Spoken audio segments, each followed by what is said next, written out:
Hey guys, welcome back to Building Your Own Cyber Lab at Home with Kyle Slawzik. And in this lecture, we're going to talk about VMware Player. Now, VMware Player is VMware's free version of their virtualization software. It really is good. I'm a big proponent of free, but it's lacking some features that the others that you actually pay for really have robust capability. So if you're in a pinch, if you're not willing to spend the $150, $200 on the pro versions of VMware, then VMware Player sounds like it probably is the application for you. So with that, let's hop into the software. All right, so this is the interface for the VMware Player. Now, VMware Player is, as I said earlier, is VMware's free version. There's a couple of caveats to that, though. First and foremost, VMware Player, and you can see it in the top here, is for non-commercial use only, so personal use only.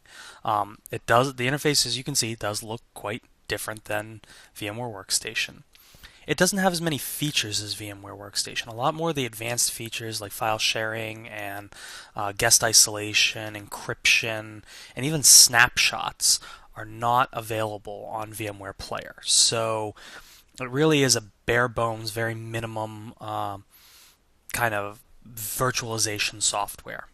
But it works just the same way as VMware Workstation. So if you don't care about encryption, you don't care about you don't care about guest isolation and whatnot, then hey, VMware Player is free. It might be worthwhile for you. Just make sure that you're not using it in a commercial setting. Let's go through it just like we have in the others. We'll talk about creating your new virtual machine. Same wizard as you've seen in the past, so I'm not going to spend a whole lot of time on this. Um, We'll click next.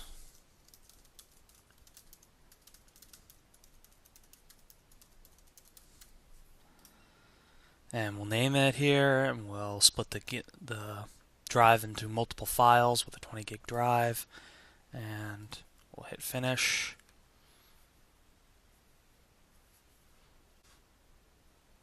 And you can see, just like in the previous ones, it looks pretty standard. Same thing, booting up and everything. But so, just like in the others, I'm going to go ahead and stop it because I have already created one of these. I've already created a Ubuntu version. So let's just take a look at it real quick. We'll click on Player, and we'll go to Manage and Virtual Machine Settings. And this looks pretty familiar, right? Here's your memory, processors, hard drive, all the hardware. And you can see when we look at the options, there are quite a few less options than there were in VMware Workstation. So it is a very minimal program, but again, it works. So, and it's free. So that's it. That's VMware Player. We'll talk next, I think, about VirtualBox, which is Oracle's solution to virtualization and a much more robust free system. So we'll see you in the next lecture.